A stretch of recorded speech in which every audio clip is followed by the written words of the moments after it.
What is poppin' YouTube? You are already in your rookie draft, about to do your rookie draft, and or having your rookie draft in the next few days. And I wanted to bring you some trades that in case you had a pick and you were looking to trade out, give you some good ideas to get out. Because let's be clear, these rookie picks are at an all-time high. Starting off with the 101, we know it's going to be Caleb Williams, but some players that I'm going to be proposing and or trying to trade for with my 101. We got Anthony Richardson, and I understand Anthony Richardson hasn't shown anything to the level that maybe Caleb Williams could potentially show with the Chicago Bears. I understand it was only a 3-game sample stretch with Anthony Richardson, but give me some Anthony Richardson if I feel good about my quarterback spot, if I feel good about my team, if I'm looking to compete. I know Anthony Richardson versus Caleb Williams is going to be a hot topic, but like I said, right now, slightly leaning some A-Rich. Then we also got Justin Herbert, who his value got boosted back up by Lad McConkey. And I know a lot of people are going to tell you, hey, take Caleb Williams, take the inexperienced, young, ascending quarterback. My thing is, when we're talking about this rookie quarterback in the top 8 quarterbacks, I like to get in an asset that I know has produced on the NFL level, that I've seen it with my own eyes. Justin Herbert's that guy. Joe Burrow, another asset. I know he's a little bit more expensive than Justin Herbert and A-Rich currently at the moment, but if I could flip into Joe Burrow with the 101, absolutely love to do it. And then depending on if I do not need Caleb Williams, let's say I'm loaded at quarterback, I have Patrick Mahomes and Josh Allen in my 12-team Superflex loaded up, maybe I could pivot the 101 to a guy like Jamar Chase to get that bona fide wide receiver 1 onto my Dynasty roster. Absolutely love it. We move on to the 102, and like we said, we're assuming that the 102 is going to be Marvin Harrison Jr. For me, if I can flip into Amon-Ra St. Brown, which I have Amon-Ra St. Brown 1 spot higher in my Dynasty rankings, I am looking to do that. There's a few other assets, but really I feel like Marv is kind of in a tier of his own right after Amon-Ra. If I could get into Amon-Ra, I would love it. Great trade for me at the 102. At the 103, when we're looking at the 103, who's the 103? I just did my Dynasty mock draft here yesterday where I have Jane Daniels at the 103. And Jane Daniels, absolutely Konami code type quarterback. But if I can pivot out of Jane Daniels into a guy like Kyler Murray, who Kyler Murray has shown his floor is QB8, his ceiling is top 3 QB level. You just add Marvin Harrison Jr. into that Arizona Cardinals offense. Give me some Kyler Murray, because I think out of the gate, Jane Daniels might have a little bit more value than Kyler Murray, but the stock's all the way up. Kyler Murray is a little bit of a depressed asset. I think Kyler Murray has the potential to get back into that top 7 quarterbacks where he was pre-ACL tear. So give me some Kyler Murray over the 103 if you need to do a trade. And then let's say that you were looking at Malik Neighbors. You were staring down the gun of Malik Neighbors because, like you said,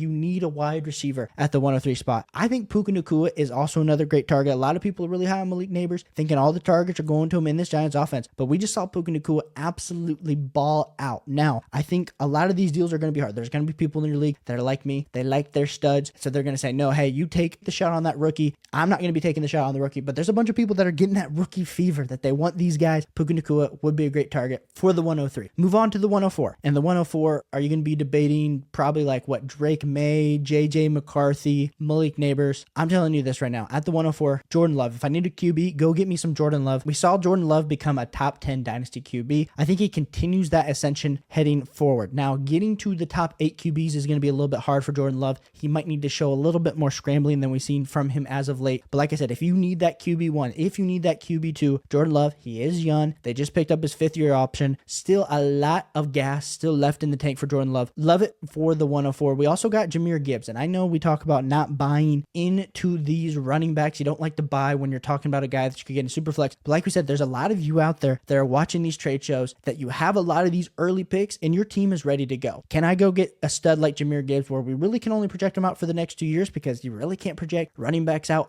any farther than that, but he's got all the upside in the world. We absolutely saw when he took advantage and took over for David Montgomery, when that snap share switched ultimate level RB2 to RB1 overall upside. So being able to get that for a player, like we said with Malik Neighbors, who has all the upside in the world, like a guy like Drake May, who has all the upside in the world, but if you're already loaded at the other positions and you need to take a shot on a guy like that, I love it. And then my another guy at the 104 is going to be Garrett Wilson. We talked about Garrett Wilson and my love for Garrett Wilson in a ton of trade videos this offseason. Just go look back on the content. Like type in Garrett Wilson, Caleb Niemi, you're going to see a ton of videos by me. But Garrett Wilson, I think, is a little bit undervalued. And when we're talking about the wide receivers in the class, I mean, everyone loves Rome, Malik, Marvin Harrison Jr. Garrett Wilson has that same type of upside, but he's a little bit of a depressed asset at this point, just due to the fact that Aaron Rodgers was hurt. He had essentially Zach Wilson for 2 years. So it hasn't been great for Garrett Wilson. I think all skies are up. I know he's like Dynasty wide receiver 7 right now on Keep Trade Cut, and depending on where you look around the industry, I just think Garrett Wilson's a ton undervalued. So I absolutely love some Garrett Wilson. We move on to the 105, and the 105 are we talking, like we said, these same guys that are on this tier. First guy's going to be Sam Laporta, especially if you're playing in a tight end premium league. A lot of people that hold Sam Laporta, they would love to go get into an asset like a Drake May, like a Malik Neighbors. receivers, like a Jaden Daniels, depending on who falls. But Sam Laporta in these tight end premiums, we're talking about a young 20s tight end who broke out in the biggest type way. I don't know. You can put him in your flex. He works out. You can put him at your tight end spot. It works out. And I think that's going to be a huge league advantage to you, especially in these super flex formats. If you have 2 stud QBs and you have some decent wide receivers, but then you can get that high level tight end, just that points per game warp advantage that you're going to have on your roster, totally worth it. And like we said, I'm the biggest fan of all of these rookies. I love taking some value when I can, but Sam Laporta for the 105 feels absolutely great. The other trade for the 105 is going to be AJ Brown. In my personal opinion, AJ Brown's also another depressed asset out there on the Dynasty space. Yes, AJ Brown is more of a win now type asset, but there's a few of you with the 105 that are win now. If I need a wide receiver and I can't get some of the guys that are mentioned above, go see what the AJ Brown owner is willing to do for the 105. I think that's a great deal. At the 106, I'll be completely honest. There wasn't any guys in like the 106 range when I was looking on KTC that I was like, yep, that's a guy that I would trade my 106 for any of those players. If I have the 106, I'm probably just holding to see who ends up falling to me at the 106. Can I flip the 106 for any of the guys that I mentioned above? That's kind of how I'm viewing the 106 right now in my rookie drafts. But like I said, we're moving pretty fluid because things are changing rapidly at this pace and time. At the 107, we're talking about what? Is this going to be JJ McCarthy? Is this going to be Rome? Chris Olave or Drake London for me are the 2 wide receivers that I'm targeting at the 107 spot. We've seen Chris Olave be an absolute target hog, and I've talked about how Chris Olave is a must sell because if we were leading up to the draft, you were able to get some really solid value for Chris Olave. And at the 107, when we're really looking at, we're talking about Rome on like the Bears, we're talking about Brian Thomas Jr. on the Jags, we're talking about Brock Bowers at the Raiders. There's not a ton of great landing spots, and you could maybe convince me JJ McCarthy. That's if it's JJ McCarthy or Chris Olave. I think that's a really great discussion to have. I am willing to go buy into the target share of Chris Olave, taking my shots in some of the leagues at the 107, especially if we're talking, like we said, full PPR. Love some Chris Olave for the 107, and then Drake London. We just saw them draft Michael Penix with the 8th overall pick. That is a high pick to be taken on a quarterback that definitely is going to be backing up Kirk Cousins for the foreseeable future. But Drake London, everything that we were excited about and kind of the ascension, the skyrocket, it's kind of slowed down just a little bit based on all these rookies kind of coming in. The Drake London hype has definitely conceded for me, at least on my timelines, based on the KTC value. So at the 107, could potentially be targeting a guy like Drake London. We then go to the 108, and we got Jonathan Taylor and Tyreek Hill. Now, like we said, these are going to be win now assets, both these guys. Jonathan Taylor is going to be a top 5 running back. Like we said, if you need running back help, I think Jonathan Taylor right now is a pretty good buy low. And I think Jonathan Taylor, when we're looking at him over the next 2 years, he got the contract extension. Who are we talking? Jonathan Taylor or Brock Bowers? Jonathan Taylor or Brian Thomas Jr.? Yes, I always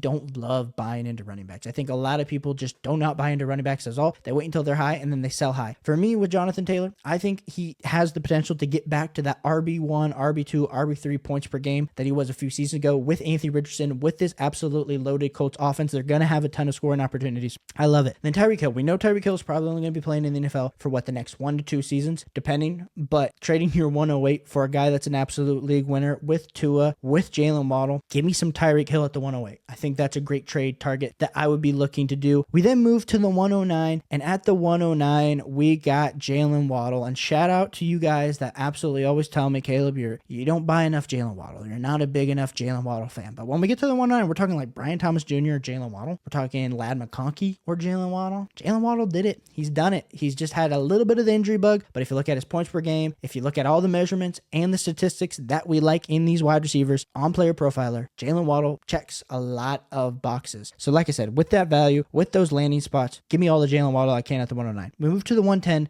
and like we said, if you're talking about tiers, this is probably your Bo Nix, your Michael Penix Jr., maybe it's your Lad, just kind of depending on your flavor. But there's some guys that I'd be trading for. If I'm a contender and I need running back help, Saquon Barkley on the Eagles feels great. I know they drafted Will Shipley. I am not concerned about Will Shipley whatsoever. But then I also added in Jordan Addison, and Jordan Addison actually is rising up right now to probably where he should be valued. Wide receiver 19. I hope you bought the dip in Jordan Addison with the Sam Darnold rumor of him starting and them not having a good backup plan. All of a sudden you add JJ McCarthy, and we don't even know how good JJ McCarthy is, but it is boosting Jordan Addison's value. I don't think we should have bumped him down as low, but at the 110, I love Jordan Addison, especially if I'm rebuilding. I love Jordan Addison at the 110. Maybe I traded for the 110 from a contender. I'm rebuilding. I think Jordan Addison's a good target. If I'm a contender trying to get younger, I think Jordan Addison also kind of could fit that build, fit that mold. 110 also for JSN. I know I am probably one of the biggest JSN fanboys channels in the Dynasty space. I know a lot of people don't like the metrics. A lot of people don't like the fact that that he did not produce in year one. But I think the 110 is a pretty fair value for JSN if I could go get that done, where I'm trading away, like I said, a lot of these wide receiver 5, 6 range for a guy like JSN, who was my clear wide receiver 1 of last year's class. Hopefully in year 2, everything starts to take off. I like that deal. Then we look at the 111, and I brought 2 players for you. We got Dalton Kincaid and T. Higgins. Dalton Kincaid, especially, it doesn't even matter if it's tight end premium. It doesn't matter anything. I mean, they brought in Keon Coleman, and maybe Dalton Kincaid should be more in like the 110 range, just based on the fact that he kind of is the clear wide receiver 1 at this point with the way that they use him. I would love to go see if I can go get some Dalton Kincaid, especially before we see that ascension into value that I think he continues to get. Then we got T. Higgins, and T. Higgins is on this 1-year prove-it deal with the Cincinnati Bengals. So he's either going to be a Cincinnati Bengal for the next 3 to 4 years, or he's going to be going to another spot where he will be the ultimate alpha level wide receiver. And like we said, a lot of people are excited. A lot of people do not like the points per game. The real big issue with T. Higgins is he just hasn't been able to stay healthy. So can he stay healthy? Can he fight off the injury bug? 111 for T. Higgins. That's a great shot and risk that I'm willing to take. And my final player that I'm bringing to you in this video today is going to be Bryce Young for the 112. Bryce Young just got added all these weapons from Dave Canales. We're talking about Jonathan Brooks. We're talking about Xavier Legette. You still got Jonathan Mingo. You got Adam Thielen, and you got Deontay Johnson,